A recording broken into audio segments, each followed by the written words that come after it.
Justice Byabakama yakuyashoka ebyokulonda ensonga ya Nalukoola emujjeeyo nga mwangu nnyo. Lwaki avuddeyo mwangu nnyo n'embiro? Kiki nnyo ekigenda mu maaso? At this point in time, I think it is premature for us as a commission to contemplate holding a by-election in Kawempe on account of this decision. Why?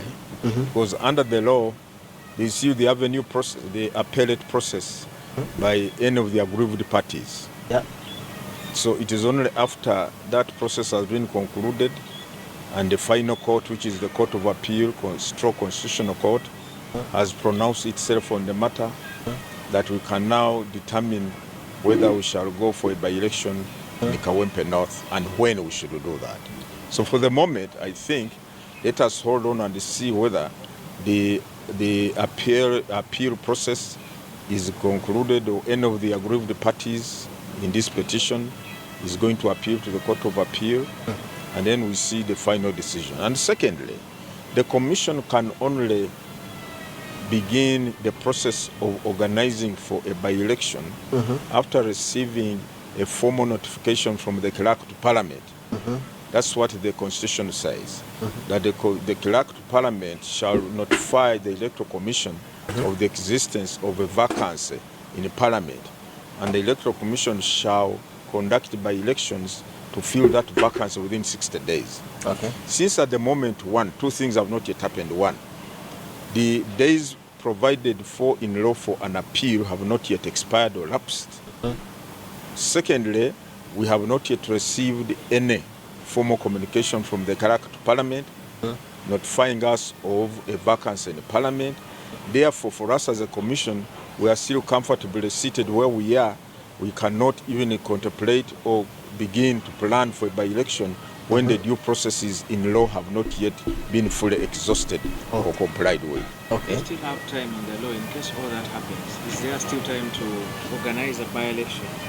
Well, it depends on when we are required to begin that process of preparing for the by-election. I think that question can only be ably answered when we come to that period. Either is it in June, is it July, is it August, is it September? But now it would be premature for me to say whether we shall be in position to hold that by-election. We want it all back understand. Yes. They're not saying there shall be no. We understand it as a commission. Talks of polling day, because you cannot talk of the polling process takes place on a specific day. And the law has said that the Electoral Commission cannot set a day for polling or for voting unless and until nominations have been concluded for that particular elective office. So as we talk now, we cannot set the date for presidential elections, nor parliamentary elections or local government elections until after nominations have been done. However, you can do your own tabulation, because Article 61, Clause 2, is the benchmark, defines the timelines within which the general election must be held. It is within the first 30 days or the remaining 122 days to the expiry of the term of government. Now, when you look at if you do some simple tabulation, the term of government will lapse or expire on 12th of May 2006. So you count 122 days backwards. You get to about January 10th or 11th or 12th, around there. That's when those days begin from that time.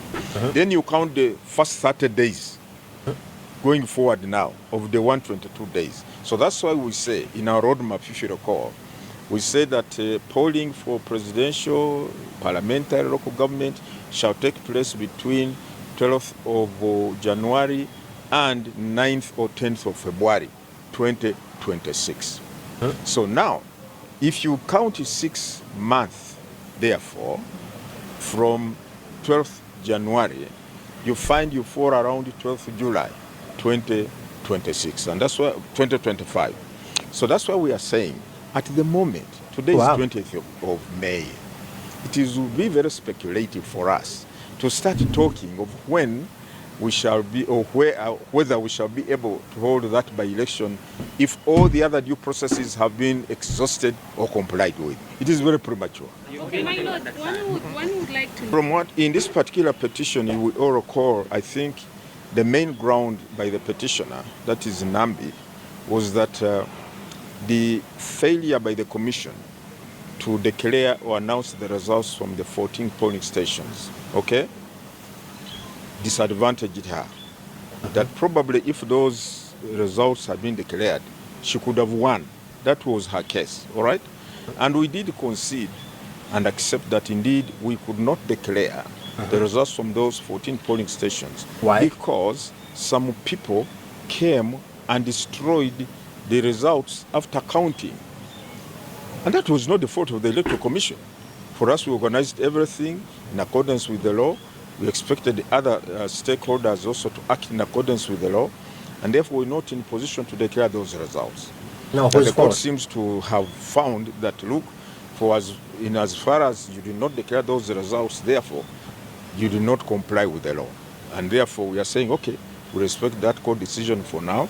We are going to study the judgment and see the grounds on which the court based itself, and then we determine the way forward. But for now, we are saying the Electoral Commission acts in accordance with the law, performs its tasks and duties. We expect all other stakeholders to do the same. They say that Well, ekyo nga bwe ngambye nti engeri wakyaliwo emitendera emirala mu mateeka egisobola okugobererwa oba abo bonna batamatidde. Ekyokubiri, ate tulina okulinda kiraaka wa Palamenti atutegeeze kiki ekiriwo ekifo oba ekiri mu Palamenti oba tekiriiwo.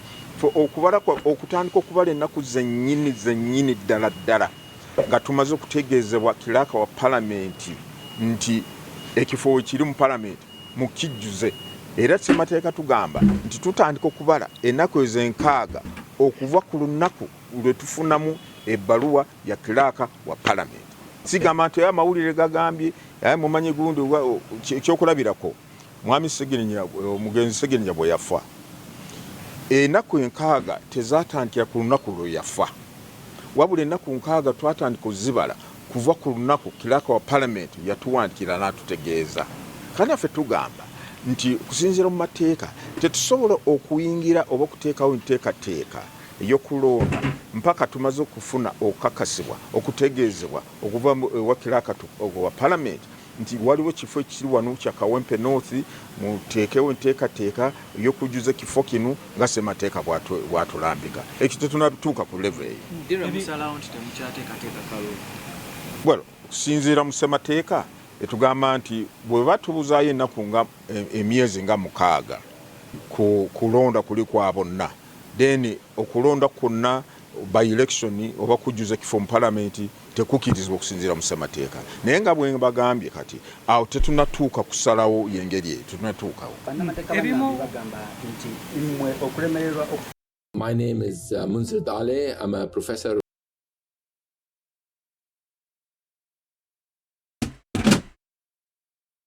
Wow, muwulidde bulungi. Oyo ye mukulu Simon Byabakama ku nsonga za Nambinani ne Nalukoola. Ye bw'atyo bw'alowooza nga ye. Ne gwe Munnayuganda olowooza ki? Guno n'omuzannyo n'oyo na syndicate. Kuba obuzibu bw'akaco ka byakulonda kuteekamu bululu obutaalimu.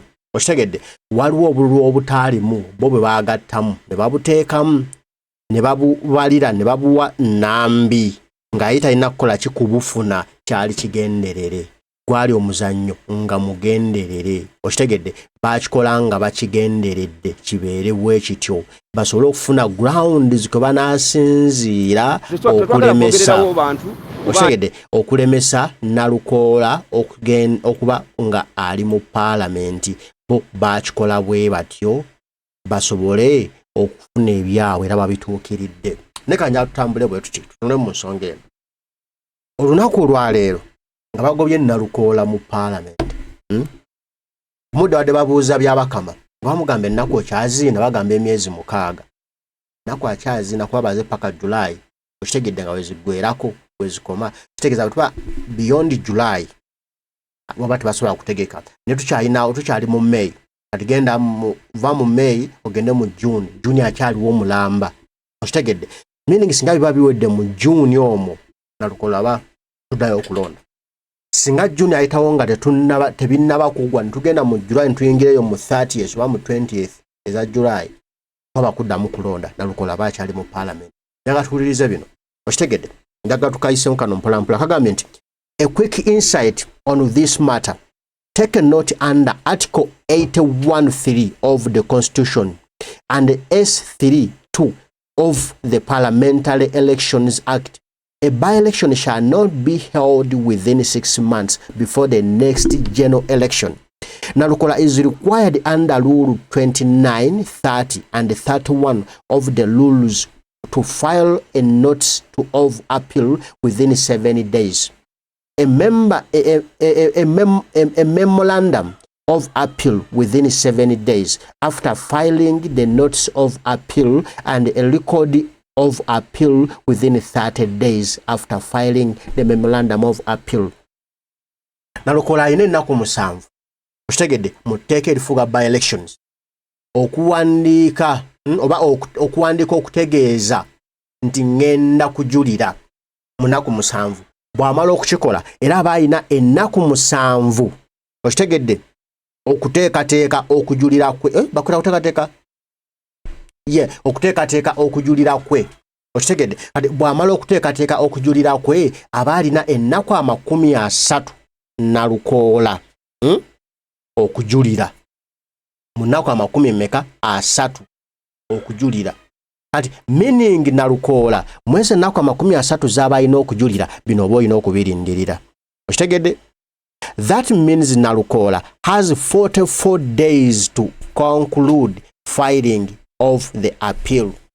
Nalukoola alina ennaku 44 okumaliriza okuteekateeka okujulira kwe okitegedde.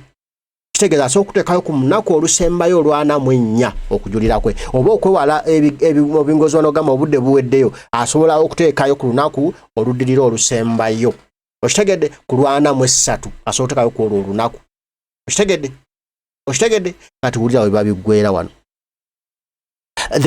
Then the court of appeal shall hear the appeal within 30 days and deliver a ruling within 6 months. Today is 26. Right, 26 May. Nalukoola can file the record of appeal on the last day, which will be 9th July 2025. Then the appeal is set down for hearing. Particularly, no matter the speed, Court of Appeal can render the decision by 9th August. By 9th August, our general election are usually held in January or February. At this point, the Court of Appeal can't order for another by-election as it will be less than 6 months. So this ruling means it's either Nalukoola or no one else to the next general election. That's why I call the petition litigating in vain. Okitegedde nti okuwa Nalukoola balina okumaliriza okuwa okujulira kwe nga 9 omwezi ogw'omunaana okumaliriza okuwaayo okujulira kwe.